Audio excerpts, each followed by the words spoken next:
Keith, thank you so much for joining me. Can you introduce yourself and tell us a little bit about what you do and where you are? All right.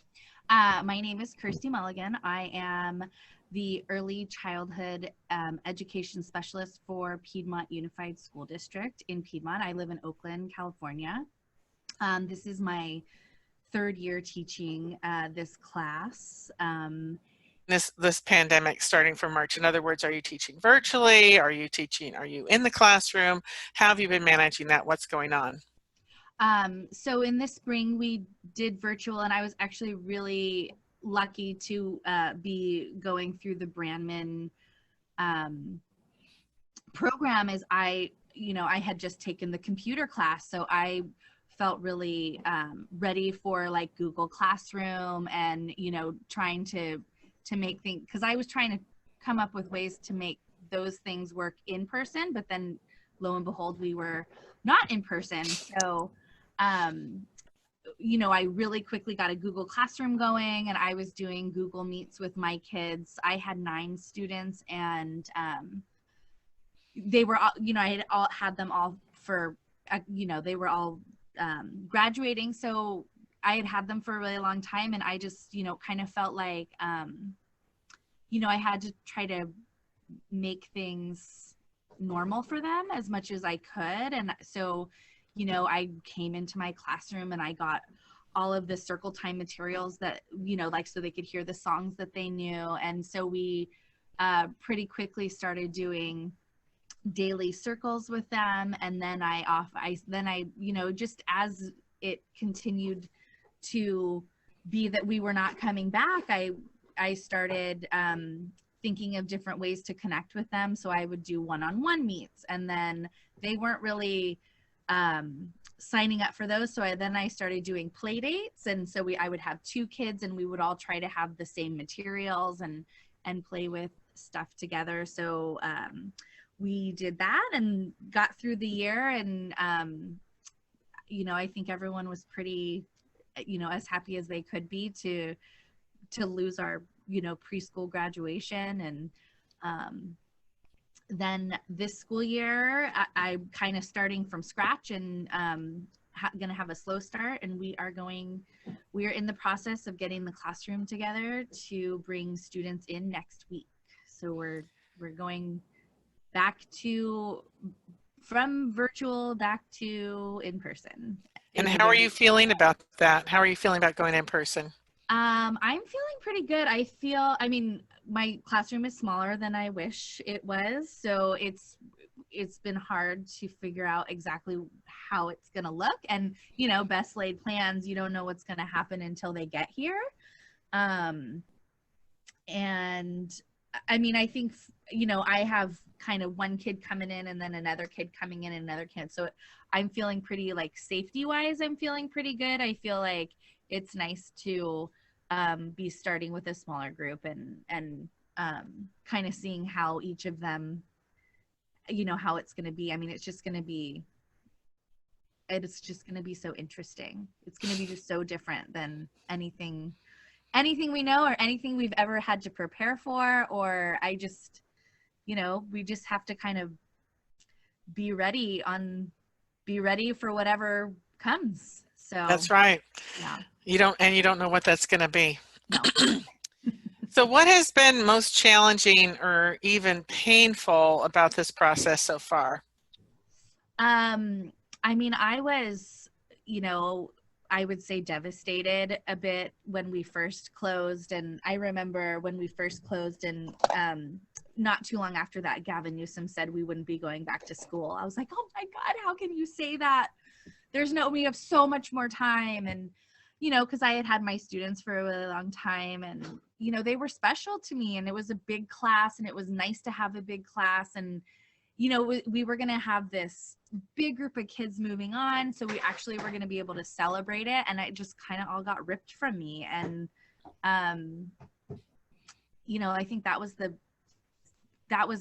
biggest challenge was, and because I could figure out how to, I figured out pretty quickly how to get a virtual circle time going. And I had a great time making iMovies for them. So I felt like I helped keep our connections together, but it was just really sad that we didn't get that physical, um, the physical goodbyes. So that So the was, emotional part of not being able to have that goodbye and that ceremony. yeah.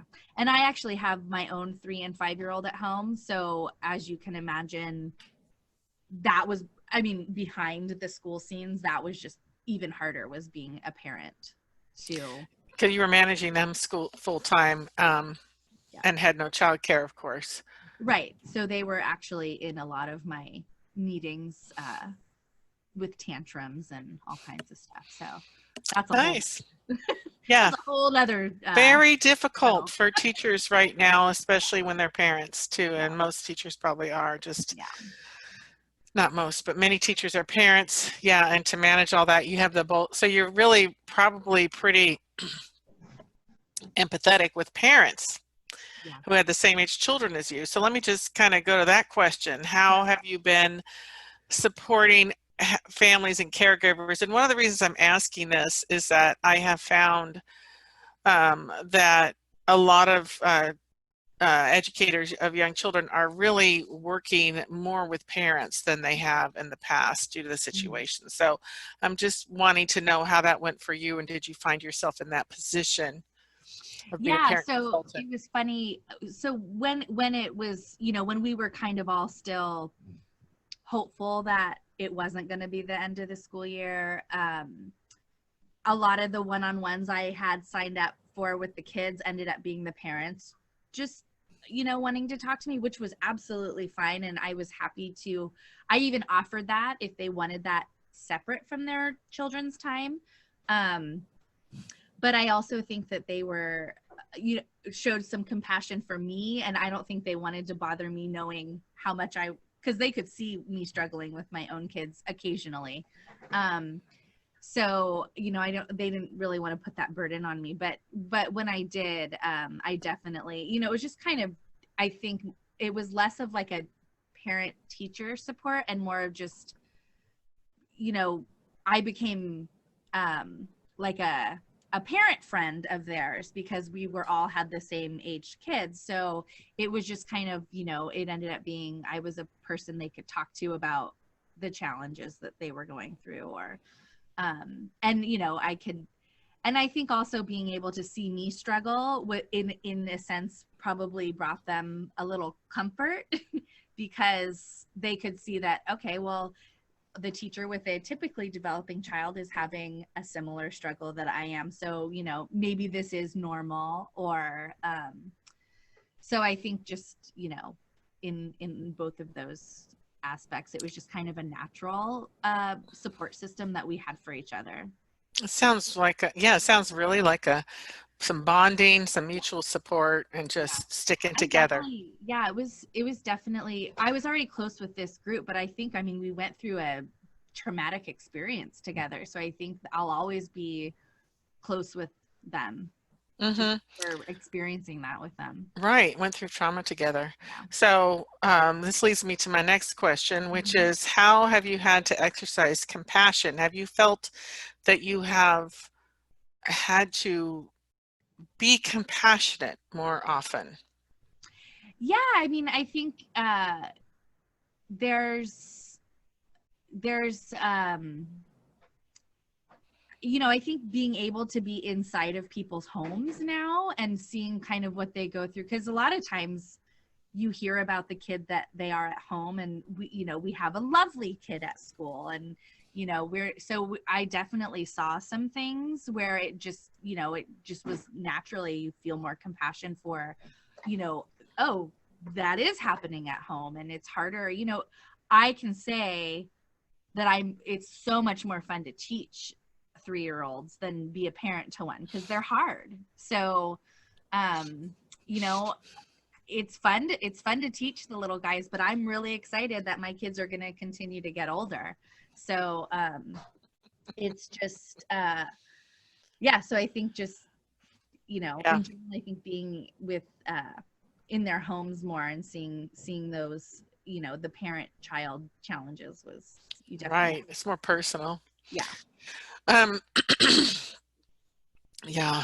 So has there been anything, I mean, you've already described some things I think are positive, but is there anything positive that you've learned that's come out of this? For example, something, some strategy or, even a technology that you might move forward into your teaching? Yeah, that's interesting. I definitely think, I think I've expanded my movement um, activities more, and we already had some pretty good ones, but I don't know how I would keep if I would keep the connection of like the video with the kids. But I definitely think, it's kind of other teachers modeling movement activities for kids. Yeah, I don't know. That's a hard one because it was hard. It's hard to, bring YouTube into the classroom than virtual than for the virtual side. We used it more. Well, you might not necessarily be technology, but you just described Yeah, that you might be able to do more, feeling more confident and doing movement activities. That would be one thing. yeah. Some people have said that they feel like they might meet with parents virtually, for Hmm. meetings more, Yeah, I definitely. I mean, I hope that. I think in the school wide, it would be so much more useful for like conferences to be virtual than, kids would still have to do something else on those days, but yeah, I think for sure, and I'll be interested to see if IEPs maybe stay virtual as well because hmm they seem to be more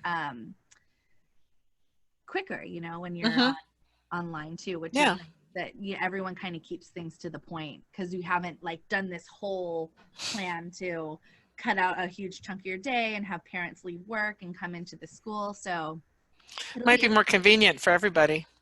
And actually, one of the things now that my brain's flowing,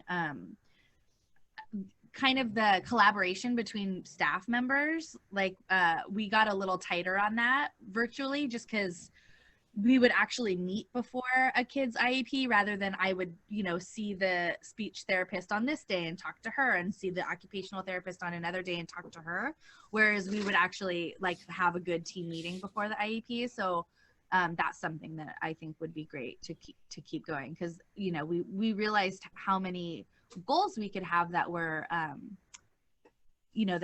more than one person could work on, and Yeah. we kind of made more team goals, which I think is the best Yeah. way to do it So for there are everyone. some really great things that are going to move forward, I'm Yeah, sure. yeah. Um, so have you had to be brave? Have you had to have some courage? And if so, what has taken courage for you? I mean, I think I felt a little vulnerable, but also brave and courageous to bring my families into my home. Um, it was, I would sometimes close my meeting and cry because it was embarrassing for me to have my kids screaming at me or throwing stuff at me or running away with the speaker, and I had to just kind of sit pretty and pretend like everything was okay.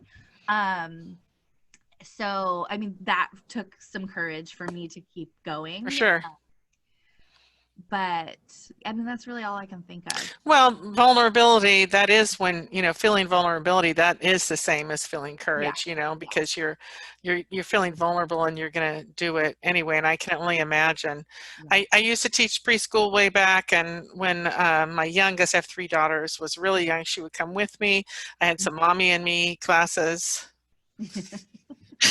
Just, I'm still, I'm still Yeah. recovering from that And it's trauma. So, brave to show up the next day mhm, after a tough time. So yeah, yeah. So, Um, okay, so what have you learned about taking care of yourself during this time? Or how have you been taking care of yourself? Let me ask it that way. um well, it's been a little challenging with the young kids, but I have been, I've been exercising during because I have, I kind of stay in my classroom longer than I need to, so I can take care of myself, which is one thing I've done for myself. Um, and I think it's also it's scary to be unhealthy right now. So I think, trying to be more healthy has been, and I'm also trying, like my daughter and I try to do little yoga activities at night. So I'm trying to help her with that. So that's really the main thing is like, if I happen to get coronavirus, what can I do to make sure that I recover quickly and well? So I think really taking care of myself has been a priority that I haven't been able to do when I was in school or with younger babies. So, Well, I hope you're able to carry that forward. You're the yes. first person I've talked to who has mentioned, trying to the risk of getting the disease. I think a lot of us are just like, not going to look at that, but as a teacher, especially going back into the classroom, Yeah. you're running that risk. And that's one of the, I'm glad you were able to share about that. Yeah. This has been so great and Oh, interesting. Do you have any last words of advice for other teachers who are in your position? oh gosh. I would like to hear that advice. um, I think just, silver linings are the biggest thing that has helped me get through everything. And there has been a lot of silver linings in work and at home. So I think just, trying to stay positive is, you know, and not go down the negative rabbit hole is the biggest thing that helps. Because the mental state is the most important thing here at with what we're dealing with. That's a good point. Really good advice. Just work on your mental, staying positive. Yeah. So Yeah. thank you so much. I Oh, really appreciate your time. I think this is going to be something that is going to be helpful to other people. So awesome. I am just really glad to have you here. All right. Thank you so much.